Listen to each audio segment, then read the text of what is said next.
Hi. All right, here we go. So, I just have a little time right now that I want to spend because we're actually at the end of chapter three. If you're following along in the live readings, which some of you are, and first of all, I just want to say thank you for that.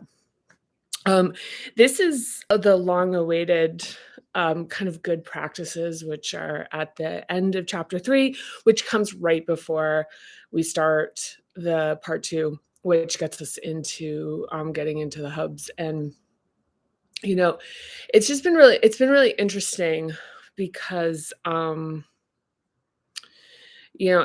I've been reading through these things, and the last couple months, I started doing this at the beginning of January, and, it was like I had a little reprieve from working on some of my side engagements outside of Parinama method, which originally I'd taken on because for the very, um for the purpose of the fact that I'd spent years developing this and working on the methodology and writing the book and producing it, and, I interviewed a lot of people, but they were, like, inside my bubble.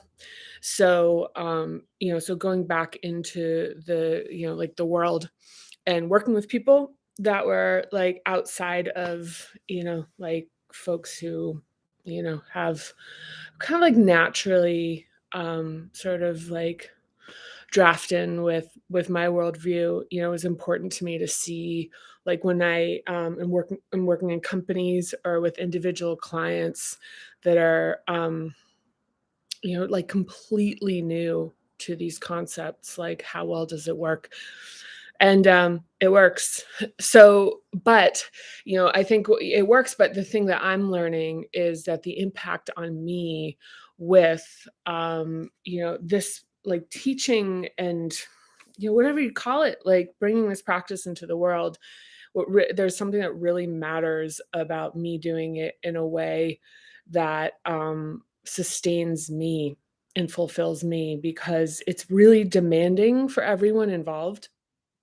And if you're practicing it already, if you're reading, if you're in it, um, that it can provide some pretty, like, seismic shifts. And the reason for this is that we're not doing a consumer product with, like, doing things that, like, specifically feel good. In fact, it's a really good lead into the part that I'm gonna read, which is about, like, it's actually really a good practice to have things that you've already set up that are feel good things, that are secure things. So we'll talk about, I think in this week, creating, like, this, like, notion of sanctuary. And in a post a while back, I'd had a reader suggest, or actually a reader write about the fact that she had this one book she was reading that was feeling really good, and that the Parinama method was, like, pretty really transformative. And that created a brainwave where I realized that this is something that's a good idea, is that type of setup, that it's not just like having these somatic practices and things to lean on, but it's also like having books and stuff. And so, um, yeah, like, and I probably shouldn't get into this that much today because I'm still a little bit, like, in the fog of being overcommitted. So it has been like watching the last couple months. I've been really trying to get these videos done because I actually want to document watching the deterioration of, giving a lot of my energy to something that is actually, quite frankly, I'm working with wonderful people. I'm really well compensated. There's nothing that, is, like, theoretically, like, defensible in terms of why it's so draining for me, but it is just out of my integrity for reasons that I won't discuss just yet. But um will come will come later. But I think one of the most important things about Parinama method is comes from my background of having succeeded in both conventional worlds of being an executive and building sales organizations, and also spending time, a significant amount of my time and energy in the yoga, meditation, contemplation spaces, and investing in my like scholarship, I guess you could call it, like working with teachers, traveling and living all around the world. That kind of life that it's been really interesting to return to it. And I'd actually been hoping in a sense that it was like there'd be a way that I could escape out of living in like in the conventional world in a sense. And but what I mean conventional is I guess probably like professional. But look, one of the things that, and this is I'm gonna get to the reading, but one of the things I think that's really important is that and I know this from having a lot of the fantasies I see people having, which is like quitting one's job and becoming like a yoga teacher, or quitting your job and like living in Bali, raising hand here, living in India, living like traveling the world, living outside of the country for extended amount of time, even like making a lot of money, all these things is totally worth pursuing. I'm not dragging them. I think that, all of these experiences led me up to being, who and what I am today. But, as far as like the work of my life and what's really meaningful for me is about how to find that sense of, like the sense of peace and the sense of like joy and exhilaration in in like like in everyday life, because I found it a lot in the mountains of the Himalayas, and in massage school in Thailand, and all these things that I did that were really extraordinary. I'm extremely lucky. I surfing in Africa, and doing cycling Vietnam and Croatia, and herding sheep in Scotland, all this kind of stuff. Yeah, certainly all important for my own experience. But I think where I'm landing right now with Parinama method is something that I see in like working in companies right now, which is how do you bring more freedom, more capacity, and more ability to people who are responsible for other people, so that so-called conventional householder lives are not so unbearable. And so um going full circle to this, is that what I see, and much of the inspiration for both myself and for the development of the Parinama method, as an executive, was seeing that what holds people back is not what they think it is.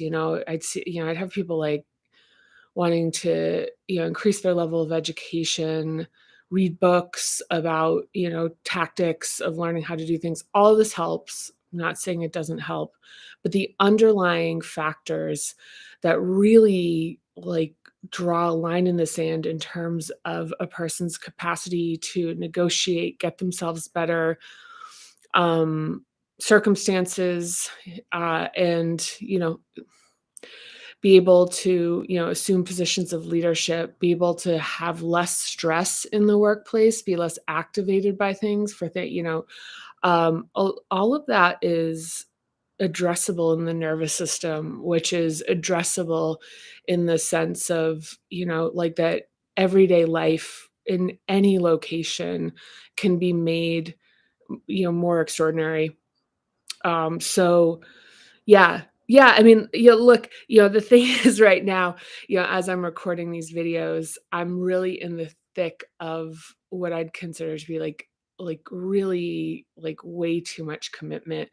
And and I'm winding it down, in the next, it's gonna be 4 weeks from about right now until I'm on the other side of this. And so, yeah, so I mean, what you're seeing right now is, certainly a, diminished capacity to, yeah, to really even, yeah, like I'm tired. I'm tired. Yeah, yeah.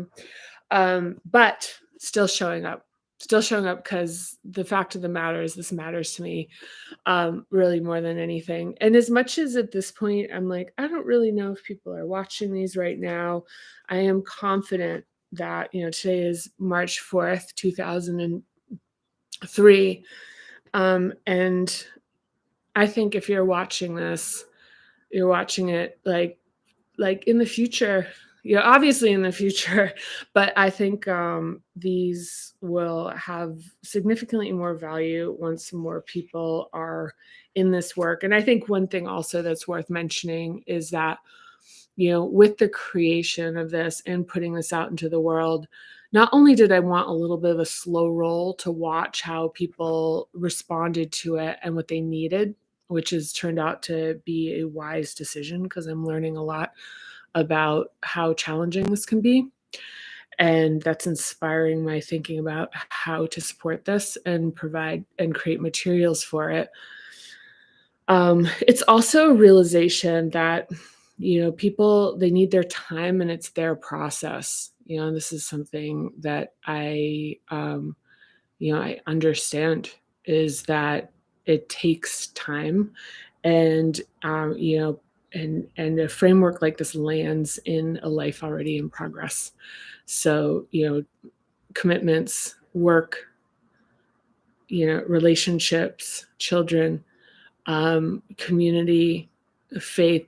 There's so many things that really keep us busy, and so and so one of the things I think that's important with Parinama method is that it is a slow process that is addressed consistently and worked on consistently. So like this, it really supports what is called a householder practice. In at least I heard this when discussing like Indian spiritual practices. So anyway, I'm going to jump in to do some of the reading.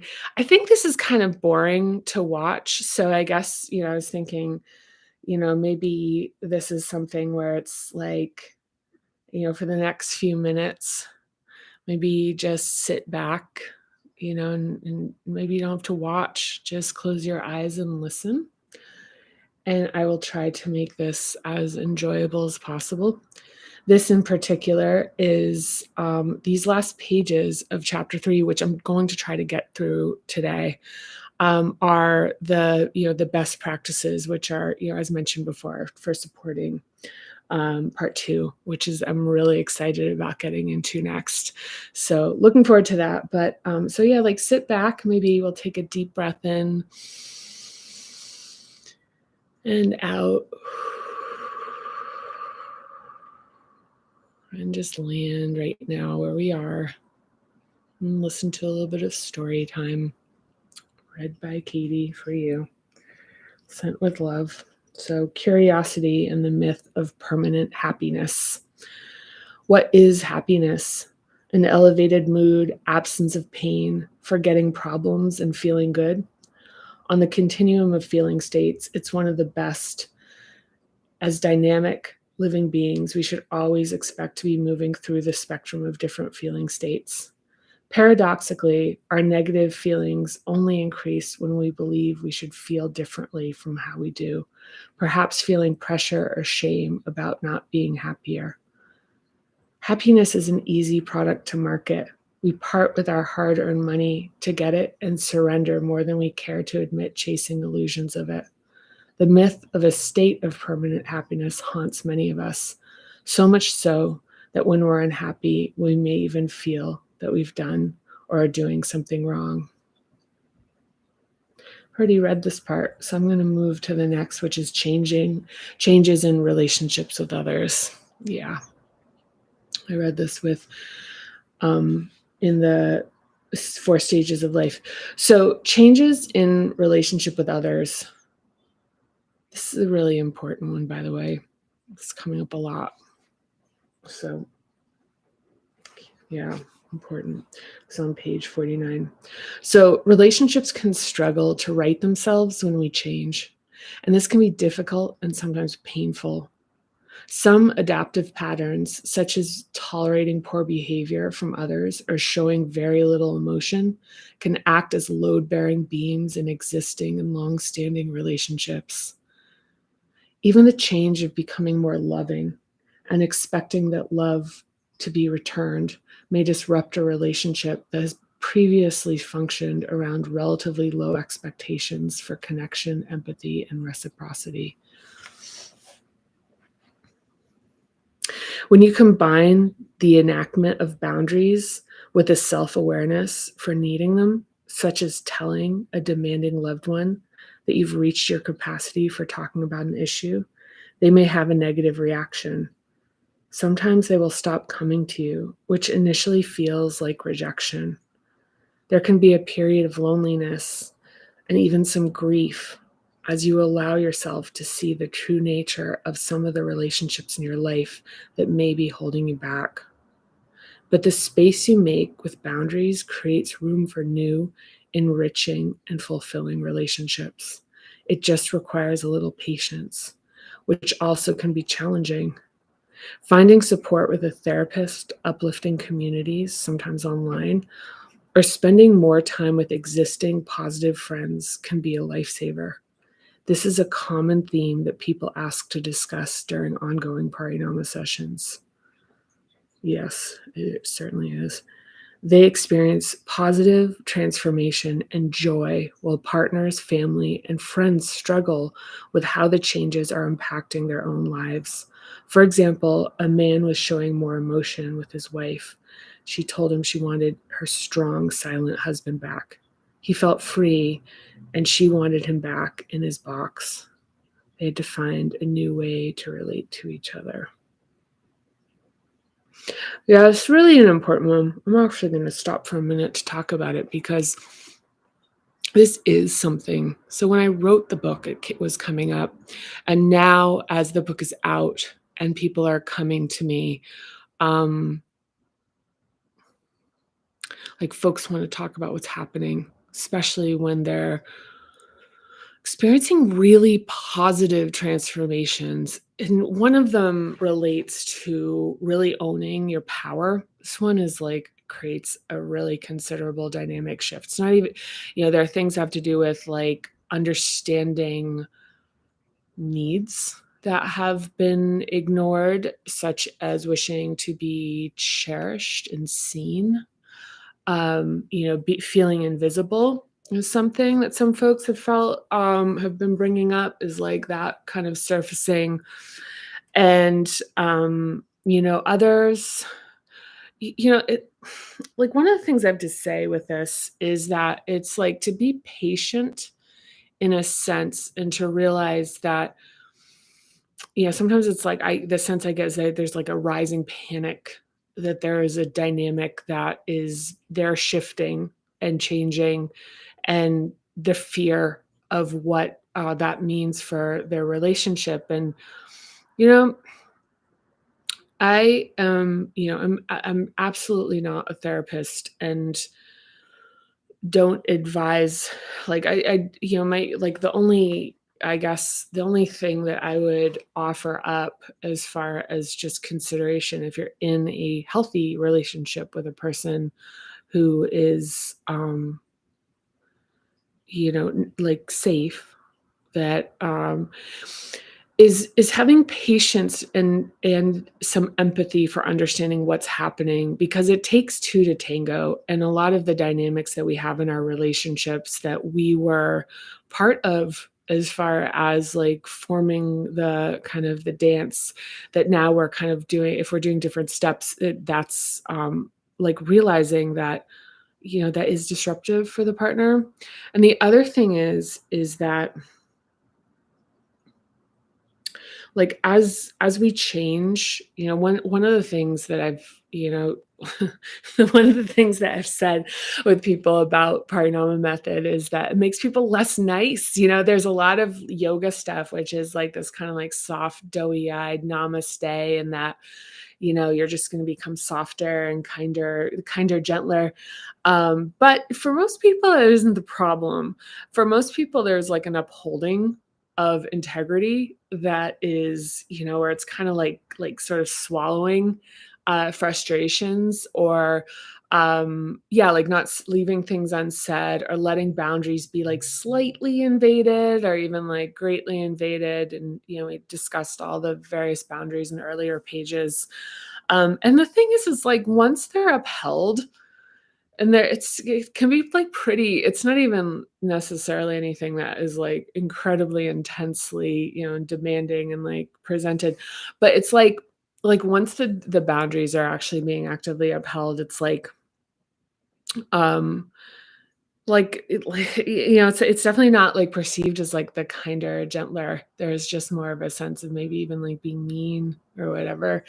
But, being prepared for that, being prepared and, um, most people report that it actually feels really good, but I guess just the thing is that, people say, "Oh, I should be more," like, the things I should be nicer, I should be more patient, and, um yeah, and it's like, yeah, probably, but, my take on this is that maybe you should listen to why you're getting aggravated, um, and just take note of it and make note if that's, like, an issue that has to do with, like, maintaining healthy boundaries for yourself. So, yeah.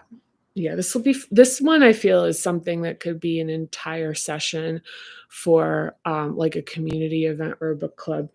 So more on this, later. We've got 2 more sections, and then it'll be a wrap for chapter 3, which is really exciting to me. So here we go. So an inside job. The work of the Parinama method can only be self-administered. Attempting to fix people around you is procrastination and avoidance of the task at hand. So finding new ways to categorize people, is a new way to judge them. So although seeking to better understand folks can help with developing connections with them, it does. You can attempt to change people by conversationally exploring the topics that I discuss in the coming chapters and by encouraging the methods techniques without expressly explaining what you're doing. Depending on how receptive and trusting of you they are, there can be brilliant, brief shifts, but without their willing participation, they always steer back to their original patterns. No matter how well-intentioned you may be, trying to change people without their consent is manipulation that doesn't respect their autonomy. So you should we should all be at the wheel responsible for driving our own lives and should incorporate and integrate changes when we choose them. Important important one here. This work is an inside job, and we change within ourselves, the people around us change. It's also natural to initially read the Parinama method with someone in mind other than yourself, your parents, a significant other, or anyone who causes you pain would be a natural choice. This is a standard way to make sense of these ideas. See chapter 7.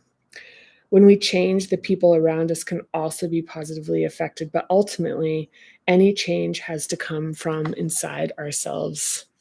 And absolutely, this is one of the things that's coming up is that part of, it's not necessarily that people are reading this and being like 100% like in the pocket of like, this is about me. It is something that helps. I mean, even when I was writing it, I certainly was a phase where I spent a lot of time, bouncing this off of my own direct experience, but also, interviewing people and writing, about it required thinking about people and in thinking about other people, deepening the understanding of the different aspects of the hubs and the adaptations. But something that a lot of people have talked to me about and surprising people hasn't been the people that I thought would be coming forward with this, has been that TPM has changed. I mean, yeah, like the thing of I should be more patient. It's made people more patient. Made people like sort of as a result, as sort of a sort of unintended initial outcome that people, someone had said to me, it's really changed how I connect with my people in my life. And, other people have said, like, I just think about my friends a lot now and, it changes like how I see their behavior. So, yeah, I think, it seems like that's a pretty good outcome. Yeah, I'm happy with it. It certainly is part of mine. And I will tell you that Going back to, I'm extraordinarily more patient with people because I recognize the underlying adaptations and behavior patterns, specifically as they result to activating mine. And um, and so as a result of that, even my interactions with people are just a lot more effective, like in rewarding. And yeah, yeah, I think that's been that's been a big thing. Gosh, this is like totally, where people talk about how it takes them a long time to read this book. It's like, I mean, I'm talking out loud about the things that I think are very common for folks to like stop and think about. Like, I'm talking about things as it relates to reading the book, but I think this is also very evocative for any reader as it relates to them kind of bouncing this off their own like lived experience. So, right. All right. And it's almost a wrap. So here we go. Your own experience. When we compare ourselves to other people, we compare ourselves to what is either visible or what we imagine about them. Most of us make efforts to appear happy even when we're not, and we hide things we don't want people to see. Almost everyone does this because it's part of conventional adulthood. So, what we see and imagine in other people is always only part of the story, and often an astonishingly small part. Our direct experience is not in imagining what other people will think, nor is it in seeking their validation of our worthiness.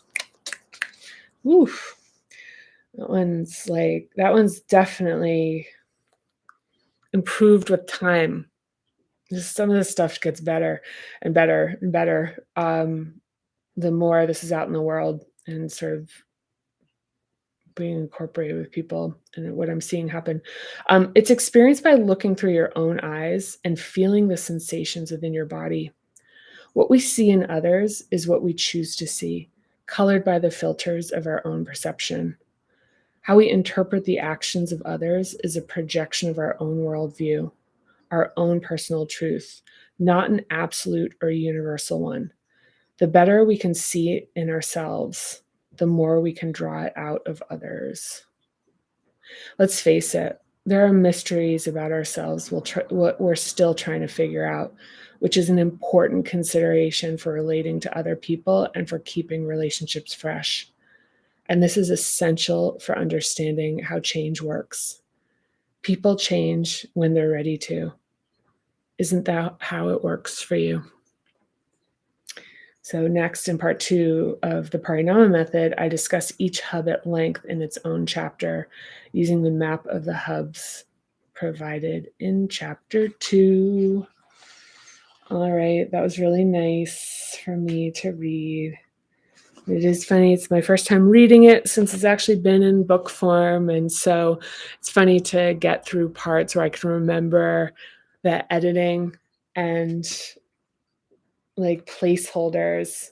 So for like the chapter conclusions, that was like I was trying to figure out, do you put in summaries or like, and then even the kind of like, almost like handoffs, like next in part 2. And those like went unwritten for a long time. So reading them, I'm like, oh, I remember when that was like a placeholder. So anyway, so please like and subscribe. Certainly if you've gotten this far, I'm so grateful to have you here along. And just, any comments that you have about, if you agree, if you disagree with anything that I'm bringing up here, I really want to, it means so much to me if and when you take the time to write it in the comments. You can't hurt my feelings. I care more about learning about how and why this works for you and any individual person than I care about being right about any of this content. My purpose isn't to like make this ultimate case. My purpose is to serve. So please, please jump in and to the extent that you feel called to. And I can't wait to see you for the next time. All right. See you soon. Bye.